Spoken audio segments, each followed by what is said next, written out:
introduce our next speaker. This is Russ Voorhees. He is a Ball State graduate, so we're trying to cover all the colleges. He taught in Fort Wayne Community Schools for about 46 years before he retired. 36. I'm sorry, 36. I'm sorry. Get my glasses there.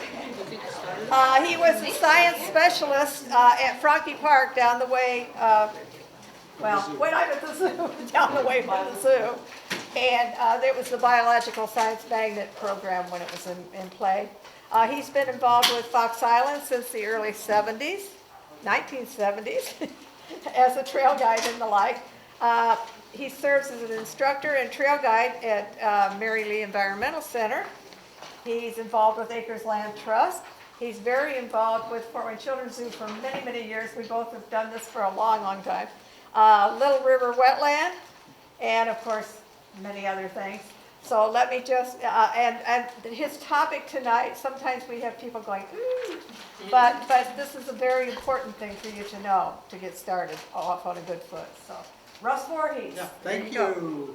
The topic of ticks isn't, one that you'd actually really love to go and learn all about, but it's really important because you're going to be doing guided tours with kids, and you need to know a lot about ticks and how to enjoy the great outdoors by outwitting those little ticks. And there are ways you can do that very easily.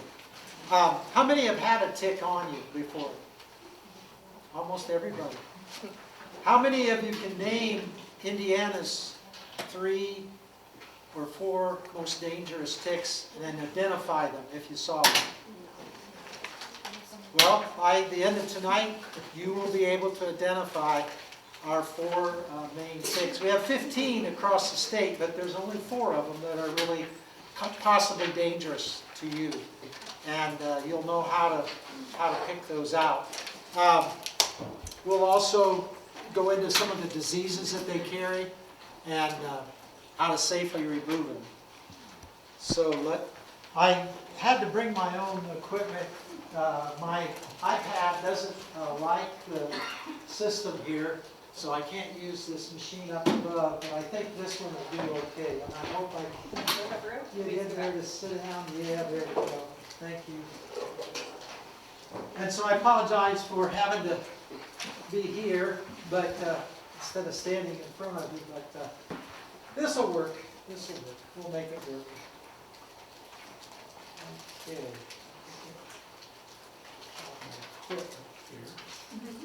There we go. Okay, there is Mr. Alan Boger. If you've been in Fort Wayne, Allen County for a long time, you might know that name. He was the Purdue Extension Office manager there. And he was the first one that let Allen County know about ticks and Lyme disease, because he had Rocky Mountain spotted fever and Lyme. He was in a cabin down by Brown County, and he woke up in the middle of the night and felt something itching on his arm, and he looked and there was a tick. And he knew, he saw like a target on his arm, and he knew enough about ticks that probably could be Lyme disease. So he went back home early from his vacation and went to a Ready-Med type place, and the doctor sort of laughed it off because at that time, in the early 90s, it wasn't common at all. And but he insisted that they give him some antibiotic, and they did, and he recovered from it. This is the wild walkers from the Fort Wayne Parks Department, and this is Joyce Pacer on the left there. She also got Lyme disease about 9 years ago, and recovered. But it took her a long time to find a doctor that would treat her for Lyme, because again, they still didn't know a lot about it. Now with all the news media and everything, it seems like people know a lot more than they did 10, 20 years ago. This gal is Kay Yatskovich, and she wrote a book that you may already have or will soon have, called Indiana Wildflowers. And Kay was working down in Brown County and the county just south of there, and she was bitten. At first, she didn't think too much about it because she had several ticks on her and picked them off. But she went back home. She lives near St. Louis, and within a week, she was having slurred speech, a fever, and was chilled and shaking. And they knew that it wasn't normal for her to be like that. And she actually went to the hospital. Her husband took her to the hospital. They worked on her for like 2 or 3 days, and finally her husband said, "We'll bring in a disease specialist." And they did, and they finally decided that, you know, she did have a tick bite that was causing this. And while they were doing all that, her heart stopped beating. And they gave her CPR, and I wrote a letter, which we wrote letters back and forth, and she said she had a couple broken ribs when they did the CPR to bring her back. But she did survive. It was anaplasmosis, which was not Lyme, but it was carried by a tick. And this young lady is Rachel, my wife's niece. They lived near Grand Rapids. They had a nice horse farm, you know, and had a lot of tall grasses in it that she would ride all around their house. But in 2014, tick got her, and she got Lyme. And her frustration was it took over a year before they finally figured out exactly what she had, that it was Lyme disease. And then she started treatment after missing a year of high school, and she's back to normal now, married and living happily. Not everybody is that lucky. This is a nice tick habitat. They like moisture. They like near woods. And then the bottom picture is, well, it's actually in out on the Boyd Road, if you've been to one of the Little River wetland properties, Arrowhead. Which group, the top or bottom, do you think is more likely to get ticks? Bottom. Sure, the bottom. They're in shorts. All short sleeves. And, you know, that is just asking for trouble. The top, they all have longer sleeves on. It might be closer to fall, but that's the right dress to be when you're out in a wooded area.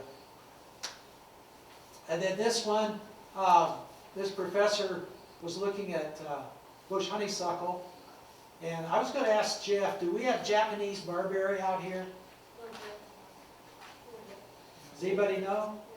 Just a little bit. Just a little bit. Yeah. Well, they've also found that bush honeysuckle and Japanese barberry have 10 times to 12 times more ticks than anywhere else in the wooded area around there. And the reason is, of course, the deer like to hide, and if you know, honeysuckle always keeps its leaves early and stays late, so it was always a good place for a deer to hide, and the ticks could drop off from them onto the ground near that tree, bush, or the barberry is very dense, much denser than honeysuckle, and the ticks like moisture. They don't like dryness, and so it was a perfect spot for them to hide and wait for somebody to go by. And you can see it says we're losing our biological diversity that Natalie talked about. Yeah. You gotta put a few jokes in here. For a while back, I got a tick bite. I actually got several of them. And one of them was carried a disease.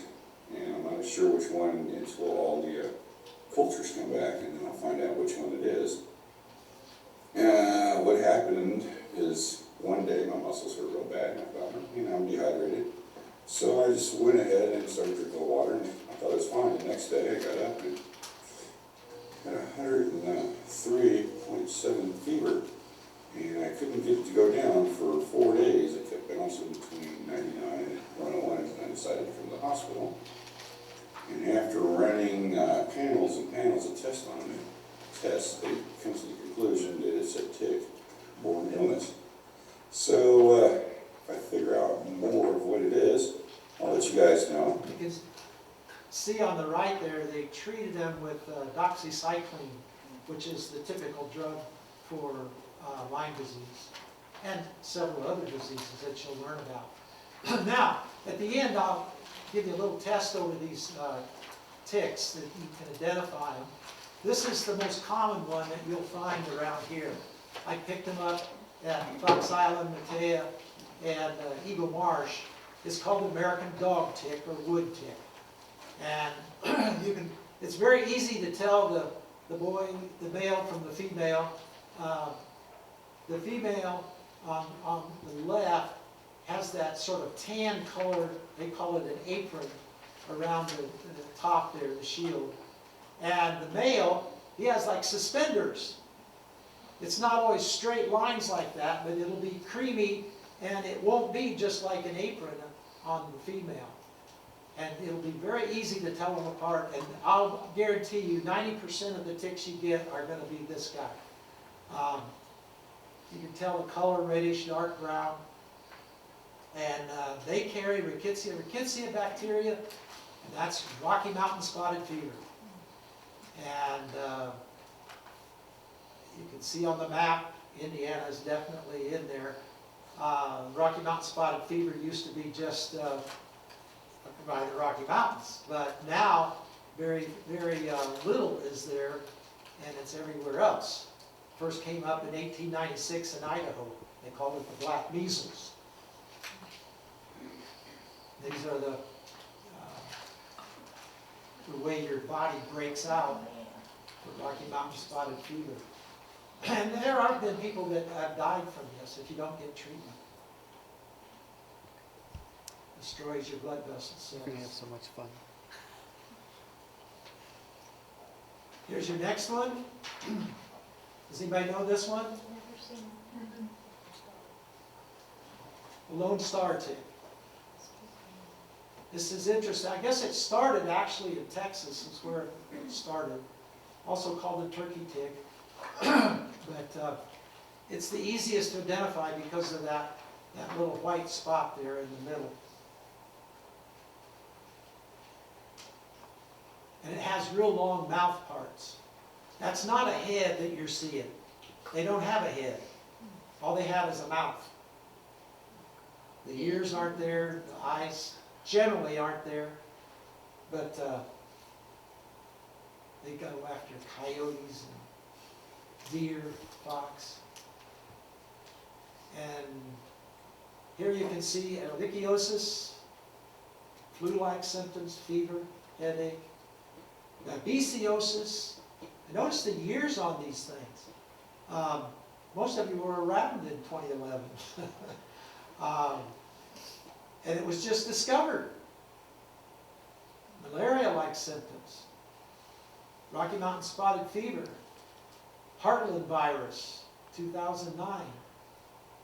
The red meat allergy in 2012. I have a friend that has that. Oh yeah. And the bourbon disease in 2012. It got the name bourbon because in, I believe it was in Idaho or Kansas, there was a county by the name of Bourbon. And the guy got it and died. But fortunately that hasn't spread our way. But when we were kids, we used to, have ticks and you'd try to squish them with your fingernails. We never got sick. We never worried about it. But boy, now can be pretty deadly. And this is talking about that red meat allergy. I talked to a DNR guy. He was down in southern Indiana, and he stepped in a nest where these ticks were, and he said he had like 100 bites. And he got home, he got rid of all the ticks, and his wife had fixed him like a meatloaf casserole. He loved meats, all kinds of meats, and his wife was a great cook. But he immediately started having nausea and many of those symptoms you see there. And they diagnosed it as the red meat allergy, which the AGS is alpha gel syndrome, which is a sugar. And I guess meat has some type of sugar in it, all animal meats. And so now he can have fish and he can have chicken, but none of the regular beef or pig or any of that. Did that allergy tend to stay with you then? He still had it. I saw him, he moved from down near Brown County, he moved up here to, let's see, what is that? Wabachi State Park. And I talked to him there, and he said he still had it. It appears like a lot of people have it for the rest of their lives. But a few, it does go away. How long has your friend had it? I'm not sure. I used to work with him like 6 years ago. I can ask him though. Yeah, it would be interesting if it has ever gone away, because I guess in some cases it does, but in most it I don't doesn't. think he wants to test it. It does not. The Radiolab episode about Alpha-Gal, it's a famous episode, if you ever get a chance to listen to it, they went back to her several years later, and hers has actually gotten better over time. It got better over time. Oh, good. Oklahoma, the white-tailed fawns, they don't get Lyme disease, but the ticks still are attracted to them. And I'll show you later a moose in Maine that was also attracted by these, and they took so much blood that the moose calves died. Half of them in Maine died.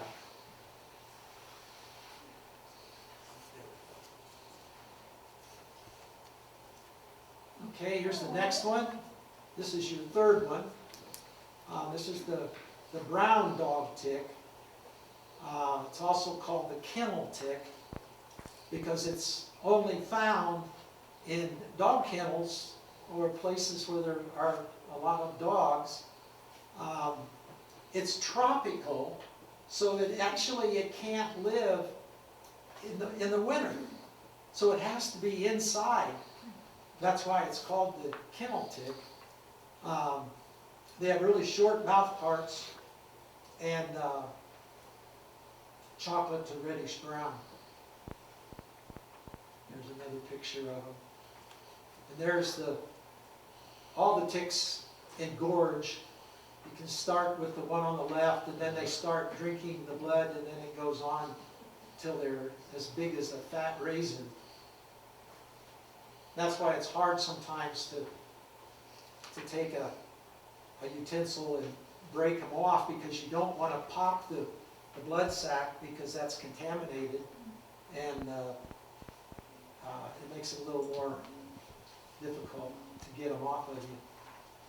Hopefully you find it long before that stage, because that may take a week for them to get that big. And this one isn't very dangerous. Just a couple years ago in Arizona, they found one with Rocky Mountain spotted fever, Rickettsia, but that's very uncommon. So that's why sometimes I say there's only 3 that are really dangerous. Yeah, this is another. Okay, and here's your last one. I think this is 4. This is the most dangerous, the black-legged tick, or deer tick. They do not have eyes, although a lot of ticks do have eyes. You can always tell the female because she's sort of red or orange on the back side. And I've only found one. I've been all over Allen County, and the one I found was at Chain of Lakes. And it was on a table inside of one of the cabins. And somebody must have carried it in, and it was crawling around on the table. So you won't see a lot of them in Allen County, because I've done testing with those, and haven't picked up any. The males are blackish brown all over.